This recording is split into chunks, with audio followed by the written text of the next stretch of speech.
when esoteric religion is somehow behind in the background, that has had an impact on so many changes.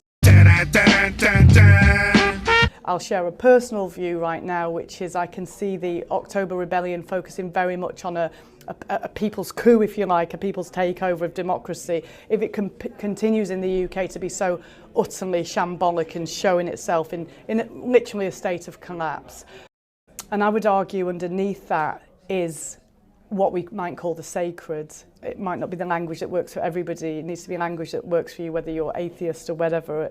So it may feel that it has a spiritual perspective, but I'm essentially talking about love and the consciousness that we're running in our brains. Ultimately, and there seems to be lots of evidence from the science actually, there is a oneness, a connection of energy between us, and that there could be an actual purpose to life itself, that you could see your life, if you had connection to your ancestors, and then thinking about the next 7 generations, that your life has an inherent purpose within that flow of life. And to, you know, a capitalist consumerist society is very much wanting to disconnect us from that.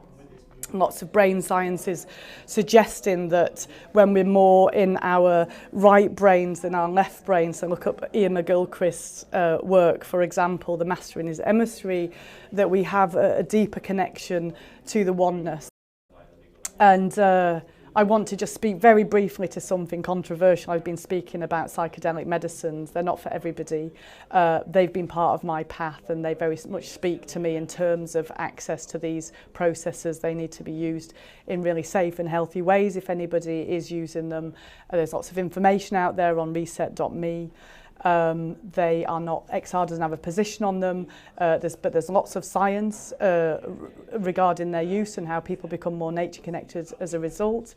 And there is also a deep indigenous tradition on them, that it is part of people's spiritual practice, and that it's an assault on freedom not to be able to do those practices.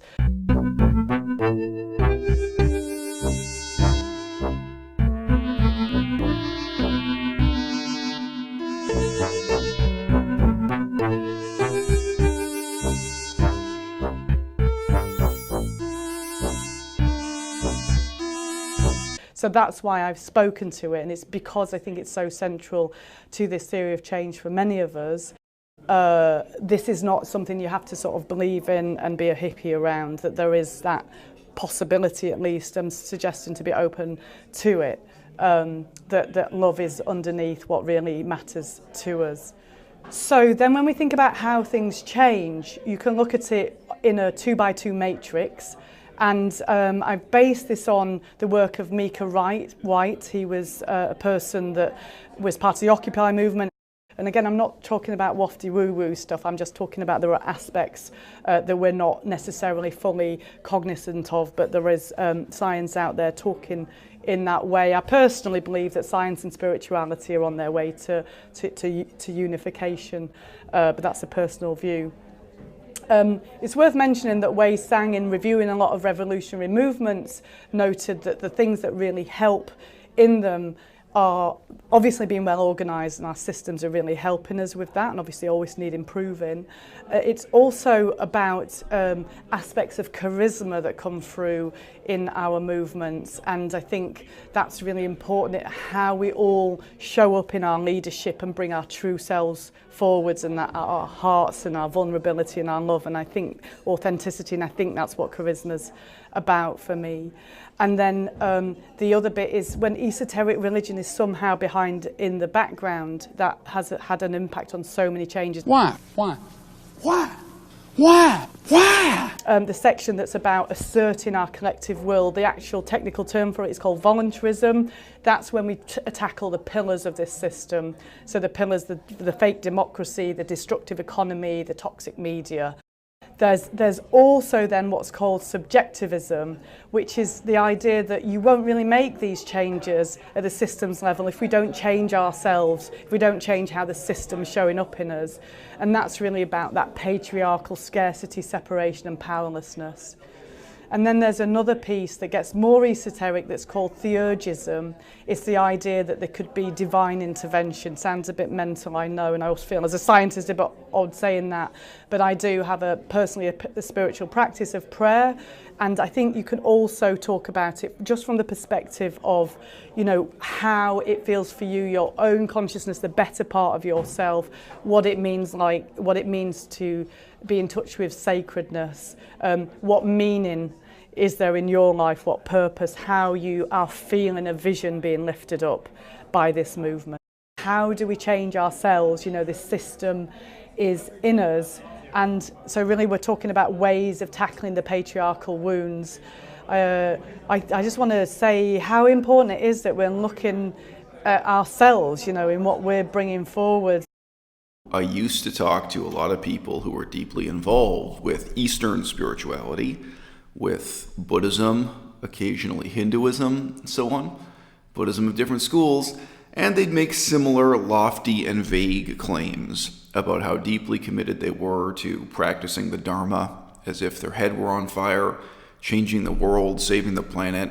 But you know, when it came to really simple, practical implementation of those ethical values in their daily lives, when it came to the challenge of eating a vegan diet, for example, they'd just give up, they'd just quit, they wouldn't even try. And these imbeciles, the leaders of Extinction Rebellion, are extremely hypocritical examples of this, because they're not merely unvegan, they're not merely non-vegan, they're openly anti-vegan while leading this supposedly revolutionary ecological movement. Quote, I'm starting in the middle here, I strongly oppose the religious bit and that we all have energy and the esoteric bullshit. I think it's weird that Dr. Broadbrook isn't vegan. She talks about love. She talks about the destruction of our environment, which will put huge stress on society once the weather gets worse and food gets scarce, blah, blah, blah.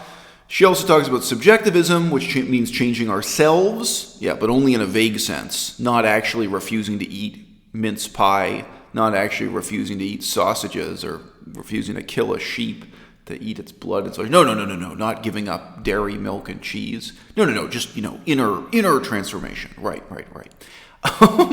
And I guess as a leader, you in this case have to be the best role model possible to come across as a credible and strong person who believes in what she or he is preaching.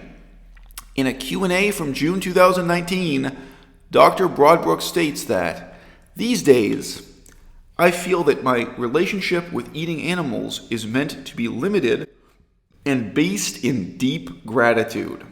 So playing devil's advocate here, she doesn't change her own behavior given the environmental impact of animal food products. I'm paraphrasing slightly. Given that killing conscious beings isn't consistent with, quote unquote, having a lot of love for others, raises a lot of questions about what this bullshit philosophy means in practice, or whether or not she can live up to any of her own principles, either on the ecological side or on the more vague, compassionate side. Stop telling me, quote unquote, veganism won't solve anything and that the capitalist system must be overthrown. Am I supposed to believe that the people who refuse to change what they eat for breakfast are interested in changing the world? Question mark. Shut the fuck up. You ain't overthrowing shit. Well said, DS, anonymous commentator, whoever you are. Shout out to DS. And that's a vision that is universally known about, like for the Jewish faith, it's Tikkun Olam. In Africa, it's talked about as Ubuntu, and there's been lots of ways the vision sensing team led by Skinner Rathor can bring that through in multiple of languages and cultural relevant ways, as in by asking people from different cultures to write that how they feel it. There is something more mystical that happens behind the scenes, which is that people hold prayers, and you know, again, scientifically you can think about it as potentially that there is an inherent purpose in the universe, and it doesn't matter if there isn't. If there is, it's worth having a go, isn't it? Right, that's how I see it. So it's about asking for help, you know, and it maybe just helps with a different bit of your brain. There's some great science of neuroplasticity, for example. So if you do a ritual or some ceremony or something like that, it follows the stages of it follows the same stages that neuroplasticity science says you should do if you want to change your brain. So this idea that you would say, like, you know, I'm intending for this action to go really well, set a group intention together and really ask for help for that. There's something here about meaning of our own lives, about our own hero's journey. It's called the Monomyth, that context that we have in our lives between our ancestors and those that come after us. Unhooking yourself from the system, either by arrest or by really supporting that process for other people that says we disobey this system because it's fucking us over, right? And then the move towards teal consciousness and connection to oneness, to, you know, and it is in the physics, basically, this idea that you know, whether if you're looking at M theory, I'm not up on all the latest physics, but I'm not a hero. I'm not a guru. Why? Why? Why? Why? Please don't worship me. No one is a saviour of this movement. Why? It's not like some woo-woo hippie thing again. So without going into it in great detail, you know, there's that. We can be running many layers of this consciousness throughout a given day. So the teal layer and the turquoise layer right now. And as I say, you can ask people questions apparently on a questionnaire to figure out what bits people are holding. And I hope none of this sounds pretty arrogant or superior, that I'm talking about consciousness levels, but needing to come together to rewire humanity. You know, so again, it needs to be from that teal consciousness that's not in opposition. We're not having a fight. We're having a grown-up conversation to say this isn't working for us. What do we need to do differently? Da, da, da, da, da.